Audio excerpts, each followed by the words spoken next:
कभी आपने सोचा है संपूर्ण ब्रह्मांड के स्वामी, बैरागी के प्रतीक महाकाल शिव अपने गले में एक जीवित नाग क्यों धारण करते हैं? वह भी कोई साधारण सर्प नहीं, बल्कि नागों के राजा वासुकी। क्या ये केवल आभूषण है या ये किसी भयावह घटना की याद है? क्या ये दया का प्रतीक है या किसी वचन का परिणाम? आज की कथा में हम जानेंगे नागलोक का इतिहास, समुद्र मंथन का रहस्य, हलाहल विष का उदय और वाक्षण जब वासुकी ने स्वयं को शिव को समर्पित कर दिया। लेकिन इस कहानी में एक ऐसा रहस्य छिपा है जो अंत में प्रकट होगा। ध्यान से सुनिए। बहुत प्राचीन समय की बात है। नागलोक में वासुकी का शासन था। वह शक्तिशाली थे पर शांत स्वभाव के। उनके भाई थे शेषनाग जो विष्णु के शैया बने। नागवंश सम्मानित था पर देवताओं और असुरों के बीच संतुलन में। एक समय ऐसा आया जब देवताओं की शक्ति कम होने लगी, असुर प्रबल हो गए। तब देवताओं ने विष्णु से सहायता मांगी। विष्णु ने उपाय बताया, समुद्र मंथन करो, अमृत प्राप्त होगा। मंदराचल पर्वत बना मथानी, लेकिन रस्सी कौन बने? तब बुलाया गया। वासुकी जानते थे कि यह कार्य सरल नहीं है। देव और असुर दोनों उन्हें खींचेंगे, उनके शरीर पर घर्षण होगा, विष उत्पन्न हो सकता है। फिर भी उन्होंने सहमति दी। मंथन आरंभ हुआ। देवता एक ओर, असुर दूसरी ओर।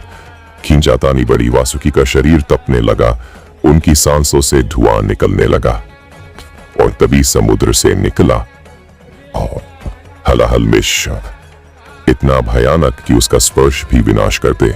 दिशाएं जमने लगीं, देवता भयभीत हो गए, असुर पीछे हट गए, विष फैलने लगा। अब कौन बचाएगा सृष्टि? सभी पहुंचे कैलाश। महादेव ध्यान में लीन थे। देवताओं ने प्रार्थना की, प्रभु रक्षा कीजिए।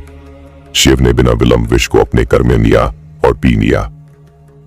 पार्वती ने उनका कंठ पकड़ लिया ताकि विष नीचे न जाए। विष कंठ में रुक गया, शिव बने नीलकंठ। लेकिन यहाँ एक और घटना हुई।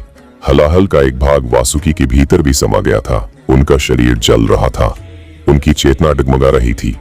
वे शिव के चरणों में गिरे, प्रभु मैं कारण बना इस विष का। शिव मुस्कुराए, तुम कारण नहीं, माध्यम थे। और तभी शिव ने उन्हें उठाया और अपने गले में धारण कर लिया। अब एक मिनट रुकिए। अगर वासुकी ने समुद्र मंथन में भाग न लिया होता तो क्या अमृत निकलता?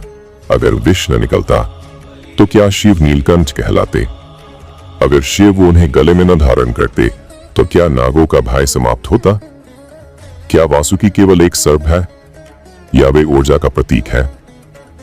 और सबसे बड़ा प्रश्न, शिव जैसे महायोगी को सर्प की क्या आवश्यकता? यही है इस कथा का रहस्य। सर्प क्या है? कुंडलिनी ऊर्जा का प्रतीक, भय का प्रतीक, मृत्यु प्रतीक। शिव मृत्यु से परे हैं, वे भय से परे हैं। जो दूसरों के लिए विष है वह शिव के लिए अलंकार है। वासुकी को गले में धारण करना यह बताता है, जो भय है उसे दबाओ मत, उसे नियंत्रित करो। सर्प गले में है, हृदय में नहीं। क्यों? क्योंकि भय को भावना नहीं बनाना चाहिए, उसे जागरूकता के पास रखना चाहिए। वासुकी समर्पण है, शिव स्वीकृति है। और जब समर्पण और स्वीकृति मिलते हैं वहीं जन्म लेता है संतुलन। इसलिए महादेव केवल देव नहीं, ऊर्जा के स्वामी है। और वासुकी उनका आभूषण नहीं, उनकी जागरूकता का प्रतीक है। यही था वह रहस्य। अगर ये कथा आपको भीतर तक छू गई हो तो कमेंट में लिखें, हर हर महादेव।